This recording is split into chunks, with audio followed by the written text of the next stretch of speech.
Hi, hello, வணக்கம். நான் உங்கள் நாகா. இன்றைக்கு நம்மளோட வீடியோல நம்ம பார்க்க போறது என்னன்னா, ஒரு பவர் பாயிண்ட்ல ஜஸ்ட் ஒரு பவர் பாயிண்ட் யூஸ் பண்ணி எப்படி கார்ட்டூன் செய்றது அப்படிங்கிற ஒரு விஷயம். இன்னைக்கு அந்த கார்ட்டூன எப்படி செய்யறதுங்கிற வழிமுறைகள நான் காட்டப் போறதில்ல. ஆனா, பவர் பாயிண்ட்ல ஒரு கார்ட்டூனயே செஞ்சிட முடியுமா? அப்படிங்கிறதுக்கான ஒரு கார்ட்டூன நான் பவர் பாயிண்ட்லயே செஞ்சிருந்தேன். அத தான் உங்ககிட்ட இன்னைக்கு பகிர்ந்துக்க போறேன்.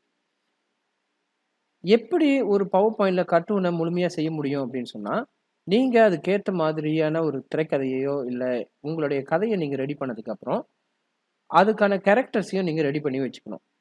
ஸோ இந்த கேரக்டர்ஸ்லாம் நீங்க ரெடி பண்ணதுக்கு அப்புறம், அது எங்கேருந்து எப்போ உள்ள நுழையணும், வெளிய போகணும் அப்படிங்கிற அந்த ஒரு மெத்தட நீங்க தெரிஞ்சுக்கிட்டீங்கன்னா, ரொம்ப சுலபமா நீங்க வந்து கார்ட்டூன செஞ்சிடலாம். இப்போ இங்க வந்து ஒரு ஈஸியான கார்ட்டூன் நான் செஞ்சிருக்கிறேன். இந்த கார்ட்டூன்ல பார்த்தீங்கன்னா, நான் எல்லா ஷேப்ஸ் யூஸ் பண்ணியிருக்கிறேன்.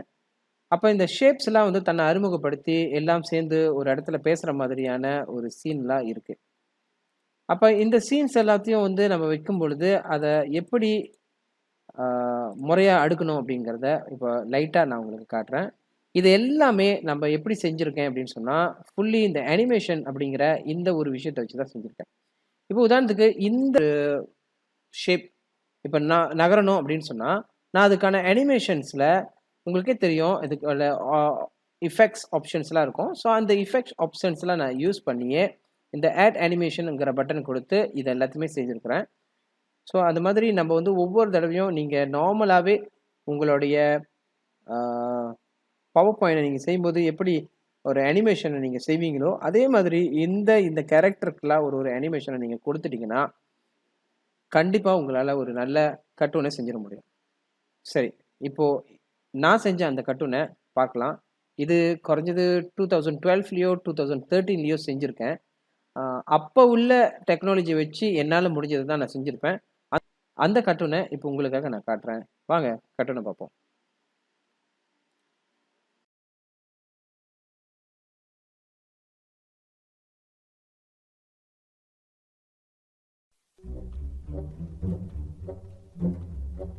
Si kuboid, si kubus, si silinder, si sfera, dan si kon bersahabat baik. Setiap petang, mereka akan bertemu di taman permainan.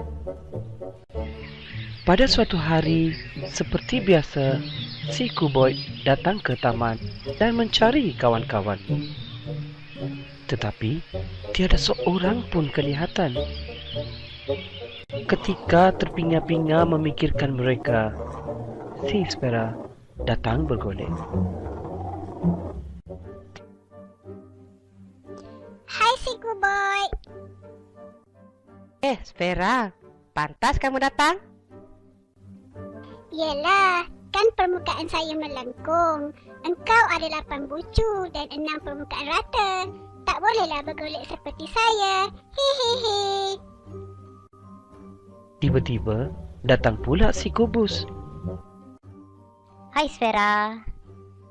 Aku pun ada 8 bucu dan 6 permukaan rata. Aku juga ada 12 sisi seperti kuboid.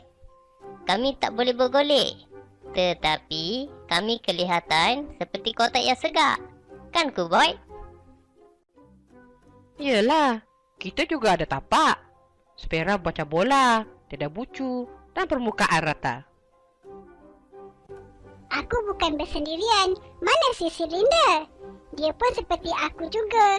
Kami ada permukaan melengkung. Betul. Kita tidak nampak serupa. Tetapi saya boleh berguling kerana badanku panjang dan ada permukaan melengkung. Saya ada 3 permukaan dan 2 sisi. Kita 5 kawan baik. Mana pula si Kon ni? Tak nampak pun dia. Oh ya, Kon juga ada permukaan melengkung. Hai kawan-kawan, aku di sini. Tengoklah aku. Aku ada 1 sisi, 1 bucu, tetapi ada 2 permukaan. Ada benda yang berbentuk kon seperti ais krim, topi dan kon keselamatan. Cuba kamu lihat di sekitar taman. Ada banyak kon. Engkau pun sama juga. kotak, almari, pemadam murid sekolah pun berbentuk kubus juga. Benda berbentuk aku pun ada banyak lah, Kubus. Ya, bola, bumi, bulan, matahari, pengasah pensil. Cukup. Kubus, selain daripada kotak, ada apa lagi ya? Sama seperti kamu. Ada kek, dadu, komputer, kerusi dan banyak lagi. Silinder, kamu pun apa kurangnya? Botol air, tabung, pen, pensel, batang lilin, bekas bulu tangkis pun berbentuk silinder, kan? Betul.